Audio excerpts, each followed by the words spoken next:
Nicholas? Hey. I don't expect you to kind of answer this the way that completely honest, I guess, but do you feel like you're being overlooked a little bit? I mean, you're playing at an extremely high level, and yet there's some talk about you, but probably not the way that there could be. Do you care about that? I mean, what's your feeling about how you're playing and the kind of attention you're getting? Well, firstly, thank you for saying that I'm playing at a high level. It's very humbling for you to say. Um, at the end of the day, it doesn't really matter. I mean, all that matters is I'm playing for my teammates and I'm playing for this university. I'm playing for Ohio State. So we always talked about stuff like I think we talked about that at the beginning of the season, that as long as we're all playing well and as long as we're all doing our business, everyone will get theirs at the end, and whatever that may be in terms of like recognition and stuff like that. But at the end of the day, as long as I'm helping my teammates win and I'm helping the team win and I'm helping the O-line as best as I can, that's all I can really think about and that's all I can really care about. So it's great to get recognition and accolades, but I kind of see that more as, okay, that means our team's doing well. Whenever any of our teammates getting accolades or anyone like Travion or CJ, they're getting talked about and they're getting news and things about that. That what that means to me is that the wide receivers are playing well, the tight ends are playing well, the O-line's playing well, we're blocking for them well. Whatever accolades other people get, it kind of signifies that we're doing something right.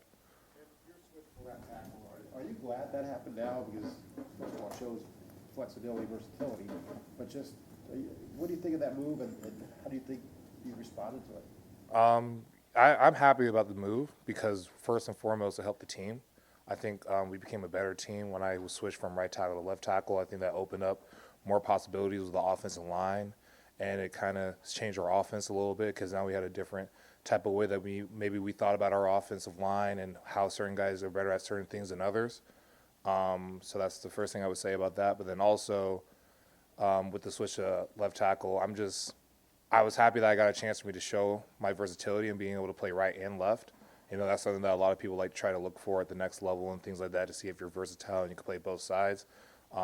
Hopefully, I'm proving that I can, and I'm going to keep improving every single week. I'm not perfect yet, but every single week I'm going to keep going out to practice, trying to improve and trying to get better. Second row right, Austin Ward, Letterman row. I mean, isn't it a good thing that people aren't noticing you? Yeah, that's usually the thing. Like with O linemen, like if no one's talking about you, that means you're doing something right.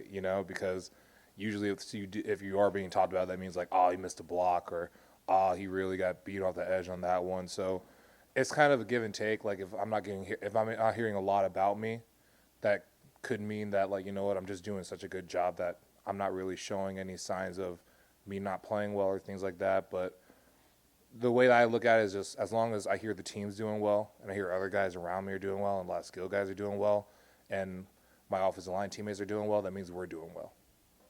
When you guys watched Saturday night, did you think that was one of the better performances for the whole unit, or where do you still see that this group could get better? For the offensive line unit? For the offensive line unit, I think that was one of our better performances. We could still improve. There's still some blitzes and there's still some schemes that we can improve on that we're going to make sure that we improve on this week, especially with Penn State coming to the shoe. That's an amazing team. They're a very talented team. That's going to be a big game for us.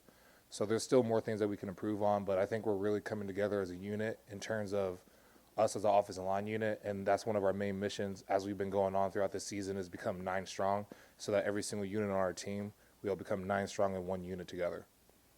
We'll go fourth row middle, Pat Murphy, 24/7 Sports. Nick, you've played in night games home and away, and I know obviously having a home crowd and the Scarlet out and all that will fire you guys up, but how does that maybe affect a visiting team? Can they take positives from that rallying around being on the road in a big night game like this? How do you see that maybe affecting Penn State? Well, I can say just on our end about how we've handled night games is that a lot of times with night games there's a lot of energy and a lot of juice because it's a night game. Everyone want to come and go see their home team play, especially at night. It's like a premier marquee event.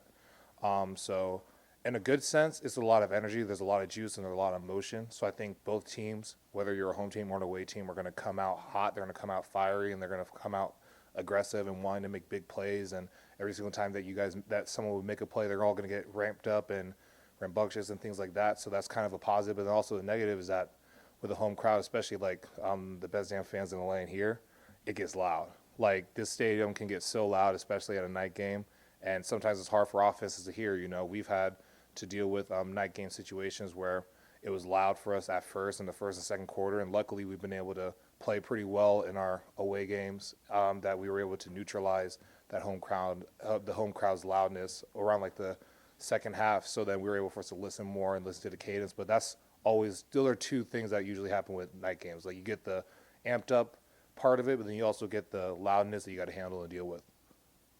Second row left, Stephen Means, Cleveland.com. Nick, this is more Nicholas, more about the switch. I mean, was that switch from the right side to the left side as easy as maybe you made it look over these last couple of weeks, or was there a bit of a process that you had to go through? It was very hard. I'm not gonna lie. During camp, when I first started, I mean, everyone has growing pains whenever they switch to new positions. But you know, you always try to overthink things, or you always want to do better than you can even imagine. Like I came into the mindset of like, look, I got to do this. I got to switch this position. I got to be almost seamless and flawless, and I can't have any like setbacks. But there were setbacks in camp. There were like an adjustment period that I had to take into account. I had to learn, and I think I talked about that before, that it was kind of like when I was going back into my freshman and sophomore year where there were still growing pains. I still had to learn. I still had to adjust. Only thing I could say is I think I adjusted quicker. I think I felt more comfortable as I went through fall camp, and then I went through the first and second game. I appreciate you thinking that it's been looking easy. Offensive line is not easy at all. It's always one of the hardest positions in football, but you know, it's just all the help that I got from Coach Stud and from my teammates and all the support I've had really has been good for me to make this transition and this switch. You know you're protecting the blind side of a young quarterback who's never done anything.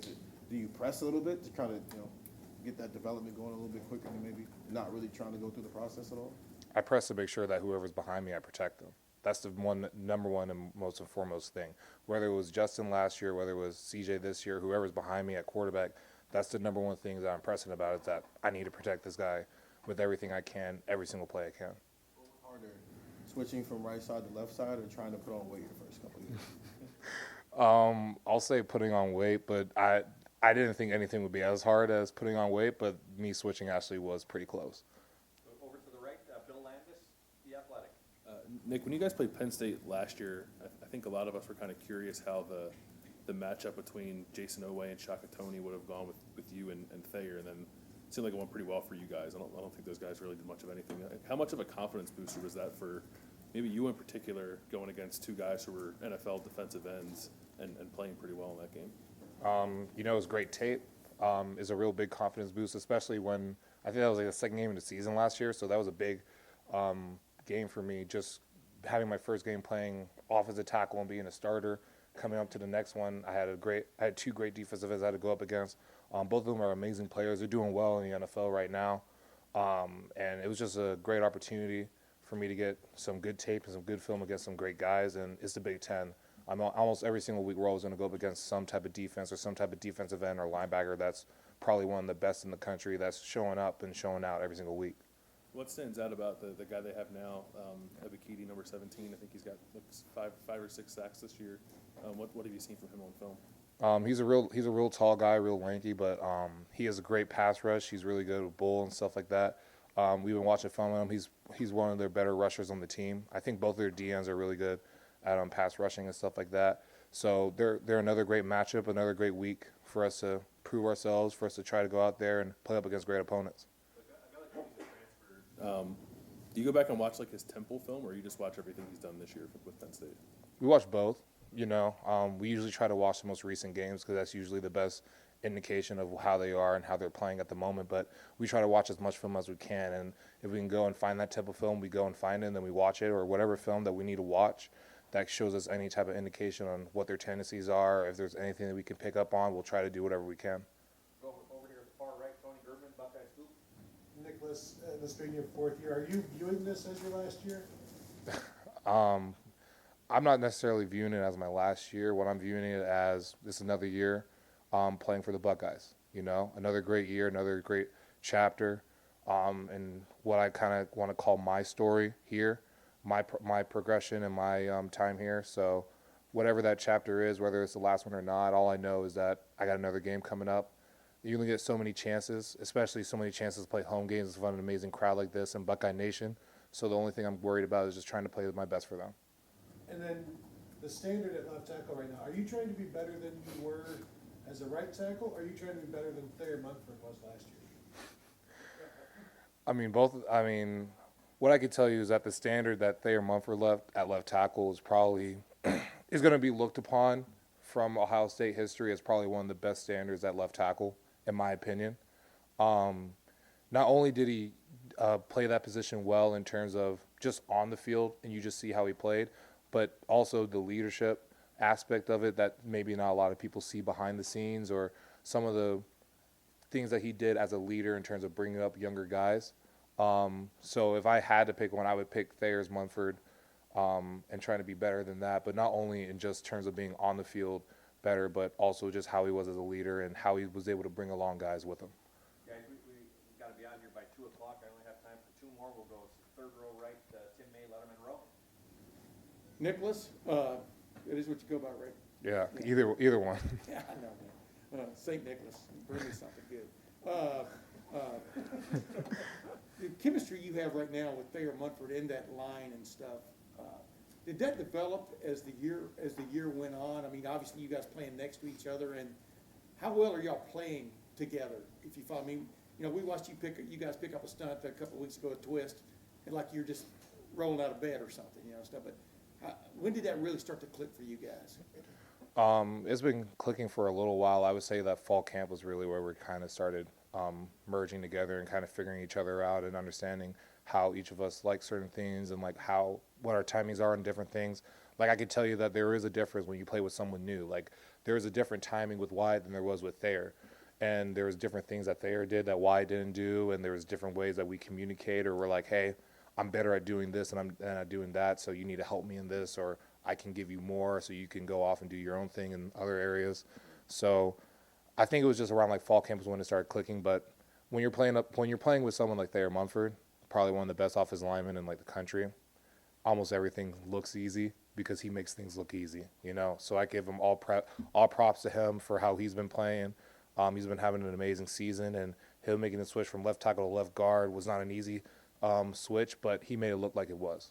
I want a quickie. When do you start watching video of the opponent? When do you start in a week? Were you watching it on the plane coming back from Indiana? Were you watching it Sunday?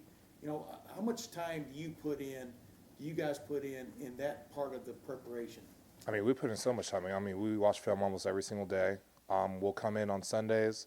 We'll watch the film of the game before, and then once we finish up watching all that film, we'll try to watch a little bit of the film of whatever team we have coming up. We'll always come in on Mondays as an O-line, whether in certain groups or in the ones and the twos, and we'll come in.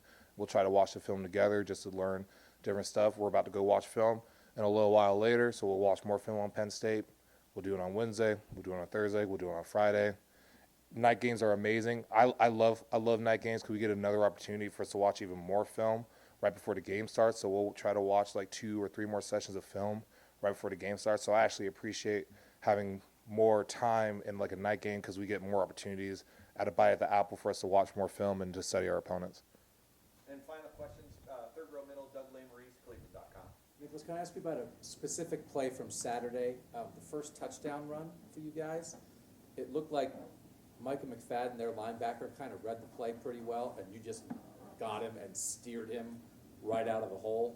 Can you just take me through like your responsibilities on that play and how well you think you made that block?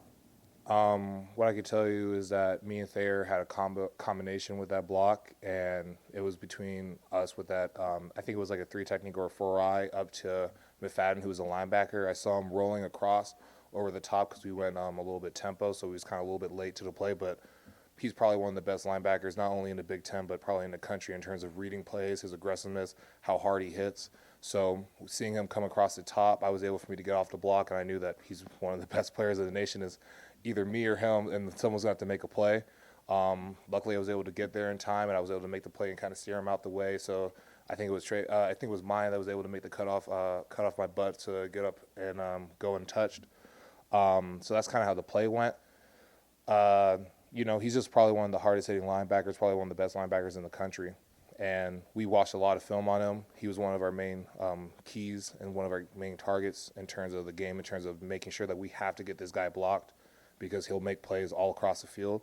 So it was just a good play, not only by Thayer, but by everyone on the offensive line. We all made our blocks well, and it was just a great opportunity for us to get a touchdown there. I was gonna follow up, that was like the best answer I've gotten in a year, so, that was awesome.